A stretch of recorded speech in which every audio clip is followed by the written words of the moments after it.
بسم الله الرحمن الرحيم نحمده ونصلي ونسلم على رسوله الكريم اما بعد. ہم نے کل 10 مسئلے پڑھے حج کی فرضیت کے حوالے سے اور حج کے فضائل کے حوالے سے. عورت پر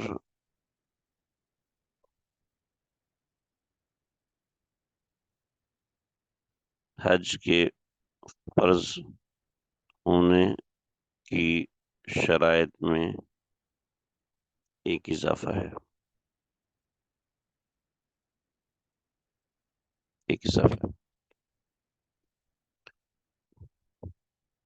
عورت کے پاس عورت کا محرم اس کو حج پر لے جائے. اتنا خرچ عورت کے پاس ہو کہ وہ اپنا خرچ اٹھا سکے اور اس کا محرم اس کو حج پر لے جائے.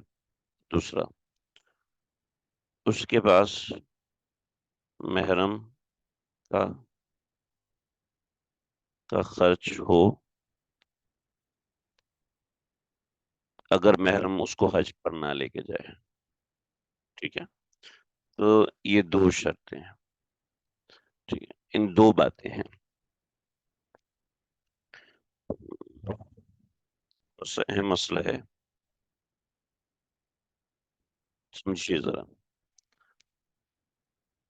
عورت کا محرم ہے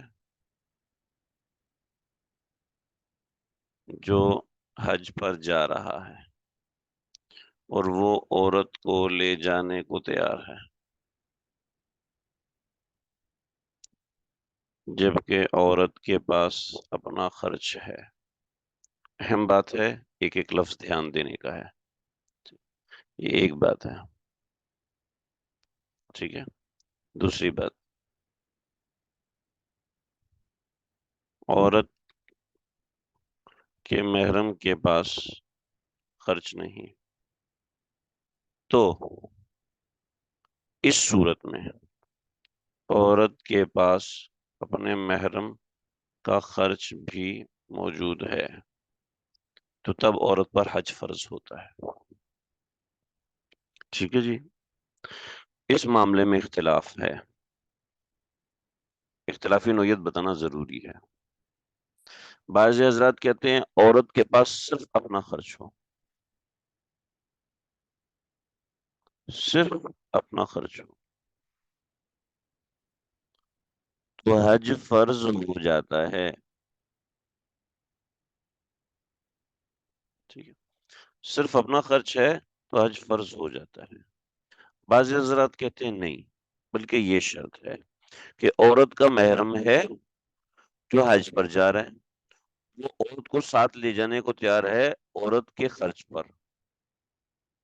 ٹھیک ہے، ایک ہی ہے. یا عورت کے پاس خرچ، عورت کے محرم کے پاس خرچہ نہیں، اس صورت میں عورت کے پاس اپنے محرم کا خرچ موجود ہے تب اس پر حج فرض ہے.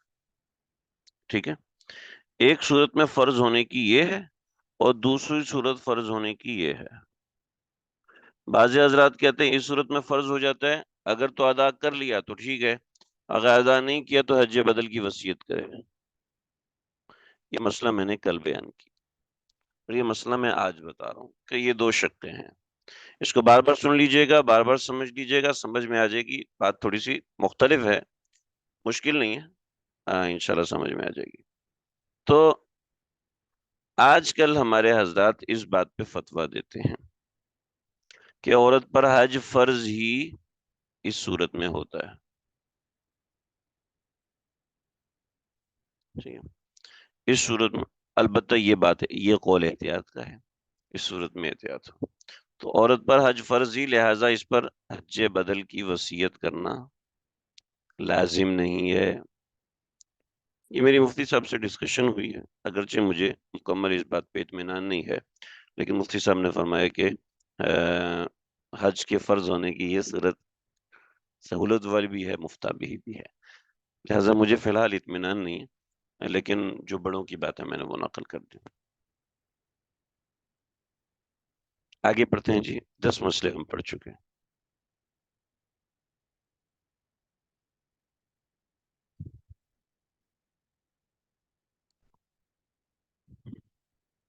کبھی تو رکتا نہیں ہے اور کبھی چلتا نہیں ہے، صحیح ہے بھی مرضی ہے۔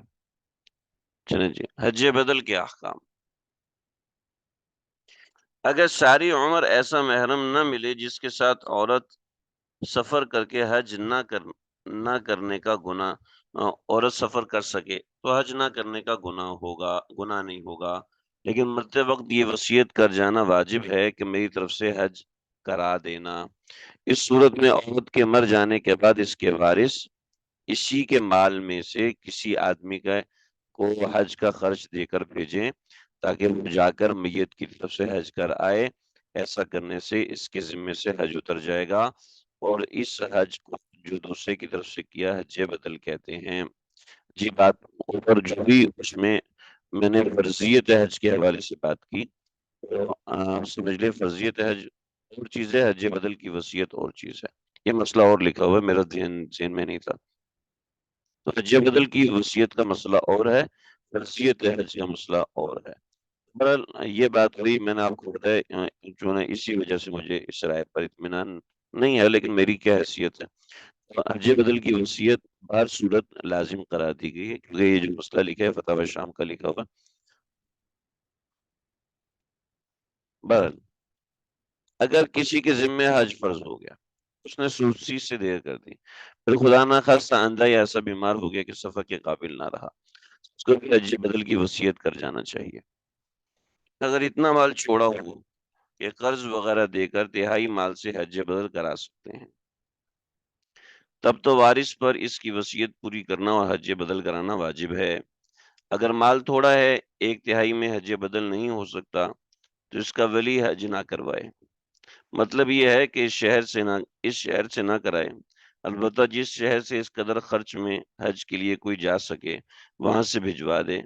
مثلا وہ مال جس کی وصیت کی اتنا ہے کہ جدہ سے اس میں حج کے لیے جانا ممکن ہے، تو روپیہ کسی حاجی کے ہاتھ جدہ بھیج دے کہ وہاں سے کسی کو حج بدل کے لیے بھیجوایا جائے۔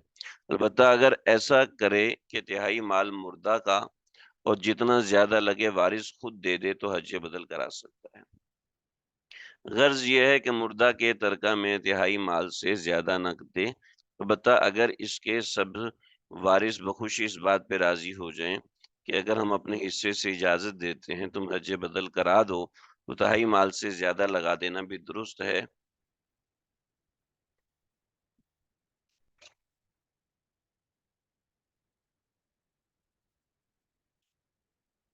لیکن نابالغ وارثوں کی اجازت کا شریعت میں کوئی اعتبار نہیں، اس لیے ان کا حصہ ہرگز نہ لیا جائے۔ مسئلہ واضح ہے، دو ٹوک ہے، کوئی بات نہیں۔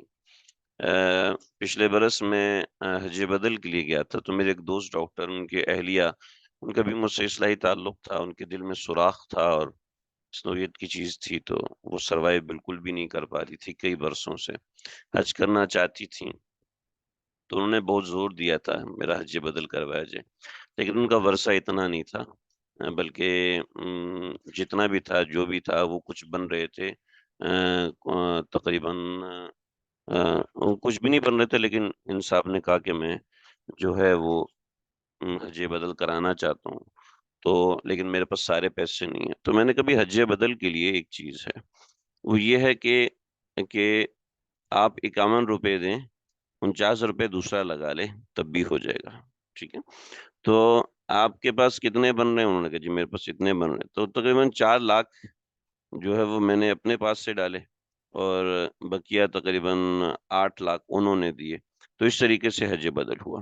تو یہ مسئلہ بتا اس لیے دیا کہ جو ہے وہ کیونکہ حج بدل نمبر ایک تو ایک حج بدل کا ثواب ہے، اور پیغمبر علیہ الصلوۃ والسلام نے فرمایا جو حج بدل کرے، ایک حج بدل کا ثواب یعنی حج تو اس کا ادا ہو جائے گا، لیکن جس نے حج بدل کیا ہے اس کو 7 حج کا ثواب دیا جاتا ہے۔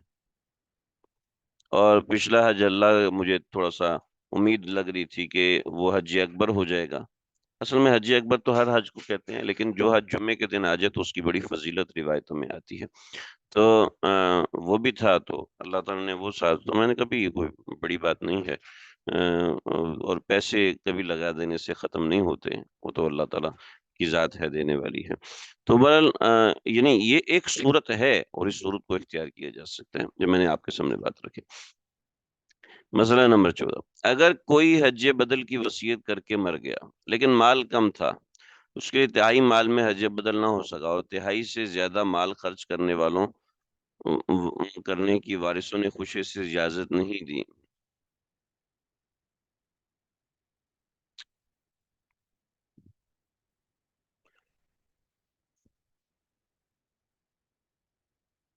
وارثوں نے اجازت نہیں دی تو اس لیے حج نہیں کرایا گیا، تو اس پر کوئی گناہ نہیں ہوگا۔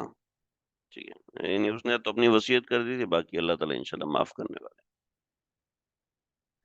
اگلا مسئلہ دیکھیں، وصیت صرف تہائی مال میں ہو سکتی ہے، ایک واضح رہے۔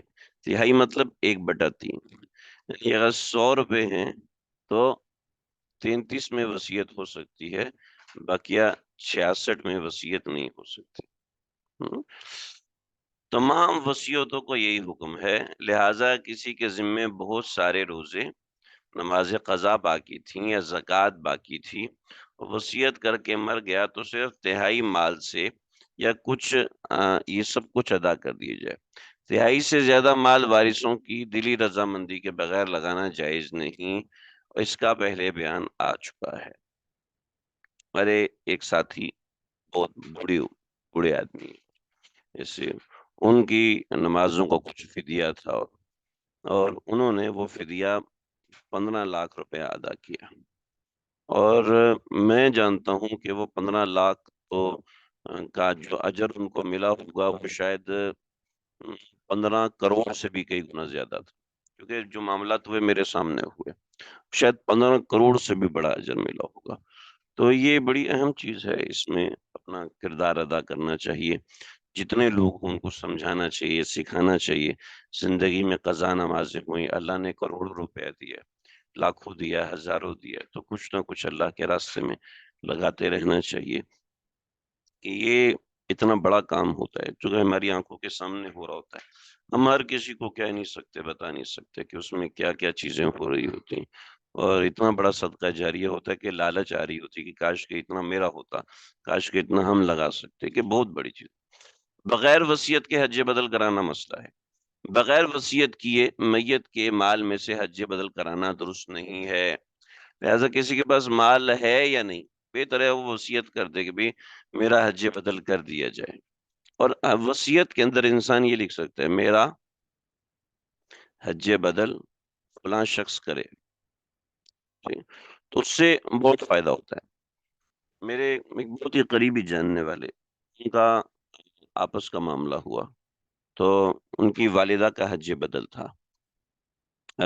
مجھ سے بات کی تو میں نے کبھی حج بدل کا معاملہ ہے اور حج بدل میں یہ بنیادی چیزیں ہوتی ہیں، تو خاندان میں آپس میں لڑائی ہو گئی، جھگڑا ہو گیا، اس نے کہا جی فلاں کرے گا، نہیں جی فلاں کرے گا، نہیں جی فلاں کرے گا، نہیں جی فلاں کرے گا، نہیں جی فلاں کرے گا، اور جھگڑا ہوتے ہوتے ماشاءاللہ، ماشاءاللہ نہیں کہنا چاہیے، 2 برس ہو چکے یا 3 برس ہو چکے، نہ حج بدل ہوا، اور جو حج بدل کے پیسے تھے اس کا مکان خرید لیا، اور مکان خرید کے جناب ایک بھائی غبن کر گیا، ایک بیٹا غبن کر گیا، اور وہ کیا ہے، بہتر یہ ہے کہ وصیت کر جائے کہ میرا حج بدل فلاں کرے گا، اور فلاں کو زبانی بتا بھی دیا جائے کہ میری وصیت ہے کہ آپ میری طرف سے حج بدل کر دیں، اور یہ ہے کہ اور وہ معاملہ جو ہے وہ نافذ ہو جائے، اس میں 2 3 گواہ بنا لیے جائیں، تو یہ ہو کہ میری وصیت ہے کہ میرے مال میں سے فلاں بن فلاں جو ہے وہ حج بدل کرے، اور اس کی منظوری ہے یا نہیں ہے وہ بھی اس کے نیچے لکھے، اور نیچے دستخط اپنے کر دے کہ یہ ہے فلاں بندہ جو ہے، اور نیچے گواہوں کے 1 گواہ اور 2 گواہ، 2 گواہوں کے دستخط کر دے، اور یہ وصیت نامہ اپنے پاس رکھے، اور اس کے ثواب کی انتہا نہیں ہے۔ بہرحال یہ وہ حج بدل کر سکتے ہیں جو کہ جن پہ حج فرض ہے، بقیہ کوئی نفلی طور پہ کروانا چاہے تو وہ حج بدل ایک اعتبار سے نفلی ہو سکتا ہے، لیکن حج بدل کا اصل فرض ہے۔ جس کے پاس مدینہ منورہ کا خرچ نہ ہو، جس کے پاس مکہ کی آمد و رفت کے لیے خرچ ہو اور مدینے کا خرچ نہ ہو، تو اس کے ذمہ فرض حج ہوگا۔ بعض لوگ یہ سمجھتے ہیں جب تک مدینے کا خرچ نہ ہو اس وقت تک حج کے لیے جانا فرض نہیں، یہ بات بالکل غلط ہے، کتنا اہم مسئلہ ہے۔ اب احرام میں کچھ چیزیں ہیں، اس کا ذکر ہے۔ حالت احرام میں عورت کے لیے چہرہ ڈھانکنے میں چہرے کو کپڑا لگانا درست نہیں، بلکہ اس کے لیے کوئی ایسا طریقہ کار اختیار کیا جائے جس سے چہرہ بھی چھپا رہے اور کپڑا بھی نہ لگے۔ آج کل پی کیپ آتی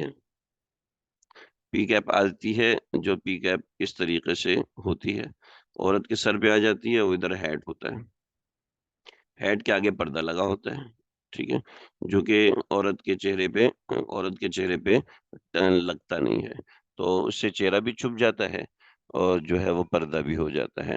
اور جہاں تک ہے پردہ بار بار ٹکراتا ہے تو اس ٹکرانے سے پریشانی ہونی چاہیے، ٹکرانے سے نہ کوئی جزا ہوتی ہے نہ کچھ ایسا ہوتا ہے۔ عورت سو گئی اور وہ کپڑا چہرے پہ لگا رہا تو کتنے 8 گھنٹے تو نہیں سوئی رہتی نا، 8 گھنٹے سوئی رہے تو پھر کچھ جزا واجب ہوتی ہے، ورنہ اس طرح جزا واجب نہیں ہوتی۔ ان چیزوں سے پریشان نہیں ہونا چاہیے۔ عدت کے دوران حج، اگر عورت عدت میں ہو تو عدت چھوڑ کر حج کے لیے جانا درست نہیں ہے۔ زیارت مدینہ کا بیان، اگر گنجائش ہو تو حج سے پہلے مدینہ حاضر ہو، جناب نبی کریم صلی اللہ علیہ وسلم کے روضہ مبارک و مسجد نبوی کی زیارت سے برکت حاصل کرے۔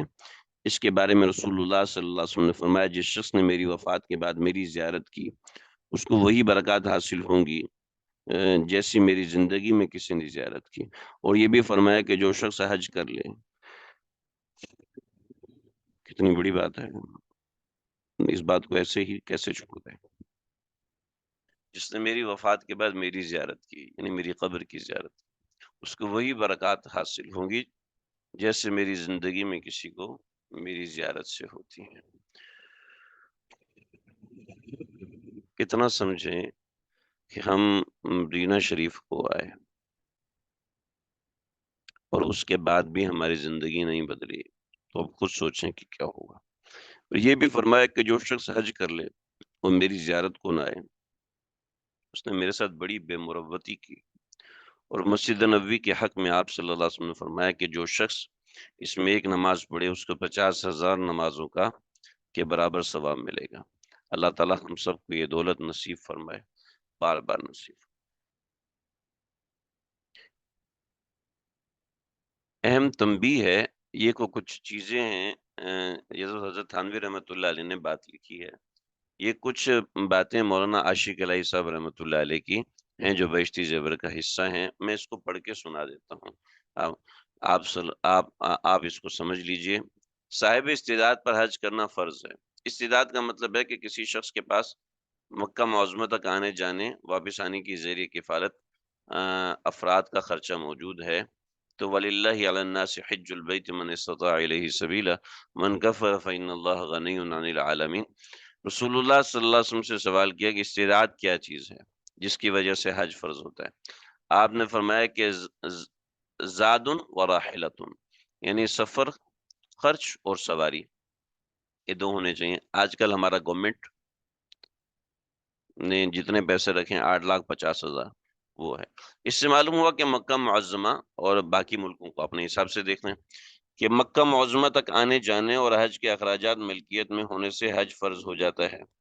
پہلے زمانے میں بہت کم لوگوں پر حج فرض ہوتا تھا کیونکہ اموال کی کمی تھی، لیکن چند سو روپے میں حج کی ادائیگی ہو جاتی تھی۔ اب کثرت مال کا زمانہ ہے، رسول اللہ صلی اللہ علیہ وسلم نے جو یفیض المال فرمایا کہ مال بہہ پڑے، آج کل ہو بہو نظروں کے سامنے ہے، اور دن بدن آمد الناس میں مال کی کثرت کا مظاہرہ اور روز افزوں ہے۔ پیسہ زیادہ ہونے کی وجہ سے اکثر لوگوں پر حج فرض ہے۔ جب حج فرض ہو جائے تو جلد سے جلد اس کا انتظام لازمی ہے۔ لوگوں کا طریقہ کار یہ ہو گیا کہ بوڑھے ہونے کا انتظار کرتے ہیں، دنیاوی مشاغل اور معاملات کی وجہ سے حج میں دیر لگاتے ہیں، پھر تو بعض حج کیے بغیر دنیا سے رخصت ہو جاتے ہیں۔ بعض لوگ حج تو کر لیتے ہیں لیکن بوڑھے کھوسٹ ہونے کی وجہ سے حج کے احکام صحیح طریقے سے ادا نہیں کر پاتے۔ بہت سے لوگ واجبات کو چھوڑ دیتے ہیں، اس کی وجہ سے دم واجب ہو جاتا ہے۔ کچھ لوگ اولادوں کی شادیوں کو عذر بتاتے ہیں، بعض لوگوں کو تجارت روکتی ہے۔ شرعاً یہ چیزیں حج نہ کرنے کا کوئی عذر نہیں ہے۔ حج فرض ہو جائے، حج کے بغیر مر جائے تو حدیث پاک میں سخت وعید آئی ہے۔ حضرت ابو امامہ فرماتے ہیں رسول اللہ صلی اللہ علیہ وسلم نے فرمایا، جس کو سخت مجبوری، ظالم بادشاہ یا روکنے والے مرض حج سے نہ روکے اور حج کیے بغیر وہ دنیا سے رخصت ہو جائے، مر جائے، تو یہودی مرے چاہے نصرانی ہو کے مرے، رواہ دارمی۔ اللہ کی پناہ کس قدر سخت وعید ہے۔ معلوم ہوا جن لوگوں پر حج فرض ہوا انہوں نے بغیر شرعی عذر کے چھوڑ دیا، ان کے برے انجام کا اندیشہ ہے۔ اللہ آج کل لوگوں نے اپنے ذمہ بیٹوں، بیٹیوں اور دامادوں کے لیے سوغاتیں خریدنے، واپسی پر ٹی وی، ٹیپ ریکارڈر اور طرح طرح کی یورپ اور امریکہ اور چین، جاپان کی مصنوعات اپنے ہمراہ لے جانے کو حج کے اخراجات میں شامل کر لیا ہے۔ جب ان چیزوں کے لیے اخراجات نہیں ہوتے، حالانکہ ان میں بعضی چیزیں گناہ کی ہیں، حج فرض ہو چکا ہوتا ہے تو حج سے رکے رہتے ہیں۔ موت کا وقت معلوم نہیں، اللہ جانے کب آئے۔ اللہ تعالیٰ فریضہ جلد ادا کرنے کی تو توفیق عطا فرمائے۔ تو یہ چیزیں ہیں کچھ بیک چیزیں میں آپ ان کو پڑھ لیجئے، مطالعہ کر لیجئے، اور ان کو الگ سے پڑھنے کی ضرورت نہیں ہے، کیونکہ یہ مسائل نہیں ہے کہ ان میں زیادہ وضاحت کرنے کی ضرورت پیش ہے۔ عام آسان سے حیات المسلمین سے، تحفۃ المسلمین سے حضرت نے یہ باتیں لکھی ہیں۔ حج کے فرائض، واجبات اور سنت کا بیان۔ فرائض حج کیا ہیں ہم اس کو کل پڑھیں گے، واجبات حج کیا ہیں ہم انشاءاللہ اس کو پڑھیں گے کل، انشاءاللہ پیر کو پڑھیں گے۔ اللہ تعالیٰ مجھے آپ ہم سب کو سمجھنے کی توفیق عطا فرمائے۔ یہ مضامین ہیں، اہم ہیں، ایک نظر دیکھ لیجئے، ان کی تفصیلات ہیں، انشاءاللہ ساتھ ذکر کروں گا۔ السلام علیکم ورحمۃ اللہ وبرکاتہ۔